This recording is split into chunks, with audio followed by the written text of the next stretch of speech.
కేసీఆర్ కి సంబంధించిన breaking news చూస్తున్నాం. కేసీఆర్ కు రెండోసారి నోటీసులు జారీ చేశారు సిట్ అధికారులు. ఫిబ్రవరి 1న నందినగర్ నివాసంలో అందుబాటులో ఉండాలని నోటీసులో పేర్కొన్నారు. ఇక మధ్యాహ్నం 3 గంటలకు విచారిస్తామని తెలిపారు. ఎరవలి ఫామ్ హౌస్ లోనే విచారించాలని కేసీఆర్ చేసిన విజ్ఞప్తిని సిట్ రిజెక్ట్ చేసింది.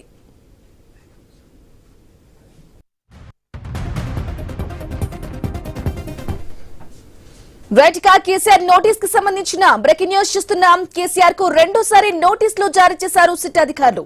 ఫిబ్రవరి 1న నందినగర్ నివాసంలో అందుబాటులో ఉండాలని నోటీసుల్లో పేర్కొన్నారు. ఇక మధ్యాహ్నం 3 గంటలకు విచారిస్తామని తెలిపారు. ఎరవలి ఫామ్ హౌస్ లోనే విచారించాలని కేసీఆర్ చేసిన విజ్ఞప్తిని సిట్ రిజెక్ట్ చేసింది.